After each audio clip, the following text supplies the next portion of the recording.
कि यूएनओ क्या है? संयुक्त राष्ट्र संघ, ठीक है। वो दूसरे विश्व युद्ध के बाद बनाया गया। क्यों बनाया गया? ताकि उसका मेन उद्देश्य यही था कि फ्यूचर में या आगे भविष्य में कोई और युद्ध ना हो सके। क्यों? क्योंकि जब भी युद्ध होता है या लड़ाई होती है उसमें काफ़ी डिस्ट्रक्शन होता है और विध्वंसकारी होता है, जान और माल का क्या होता है? बहुत ज़्यादा नुकसान होता है। तो ऐसी स्थिति को भविष्य में रोकने के लिए 51 देश के द्वारा 24 अक्टूबर 1945 में क्या किया गया?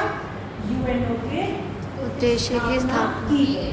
अब कोई भी संस्थान होता है, चाहे वो क्षेत्रीय संगठन हो जैसे कि आसियान हो गया या यूरोपीय संघ हो गया या फिर अंतरराष्ट्रीय संगठन हो, तो उसका कुछ ना कुछ लक्ष्य होता है, उद्देश्य होता है, ऑब्जेक्टिव होता है। तो आज हम करेंगे कि क्या ऑब्जेक्टिव्स हैं, कि क्यों बनाया गया।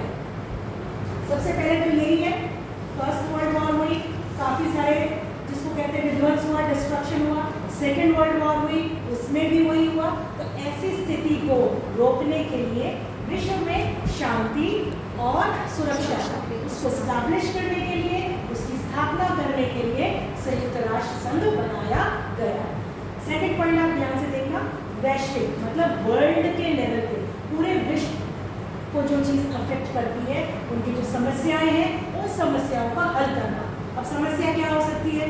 क्षेत्रीय विवाद हो सकता है, भी दो कंट्रीज आपस में किसी सीमा या बॉर्डर को लेकर लड़ रही हो, या जल विवाद हो सकता है, नदी के बंटवारे को लेकर लड़ रही हो, शरणार्थी की समस्या हो सकती है। तो कोई भी समस्या जो दो देशों के बीच में है और वो सॉल्व नहीं कर पा रहे, तो हम कहाँ जाएंगे? यूएन में जाएंगे। आगे सबको क्लियर हो गया?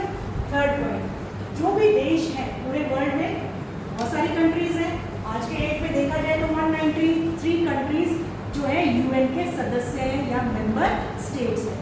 तो इन कंट्रीज के बीच में कोई भी विवाद अगर होता है तो यूएन क्या करता है?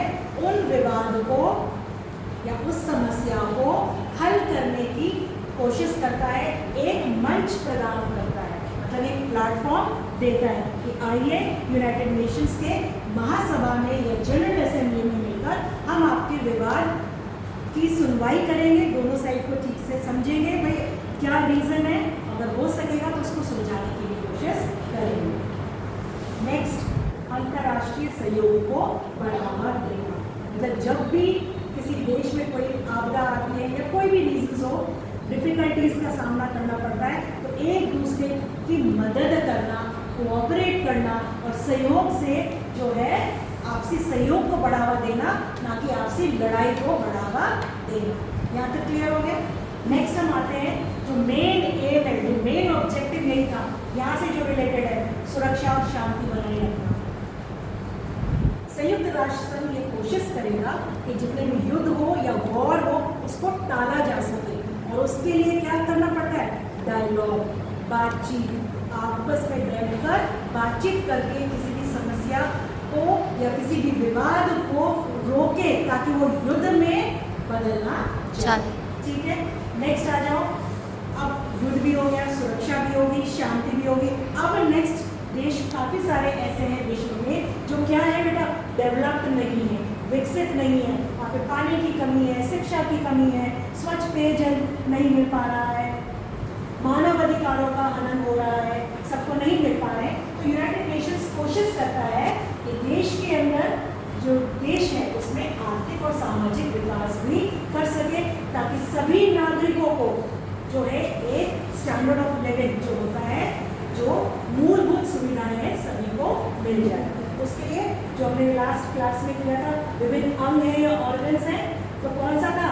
सामाजिक और आर्थिक परिषद बनाया गया है। लास्टली मेन एम जो है कि देश जो है आपस में एक मैत्रीपूर्ण सहयोगात्मक रूप से एक दूसरे का साथ करें, और कोई भी वैश्विक महामारी हुई या नेचुरल डिजास्टर हुआ, क्या हुआ? नेचुरल डिजास्टर, अर्थक्वेक हो गया, सुनामी हो गई, तो एक दूसरे की मदद पहुंचाए।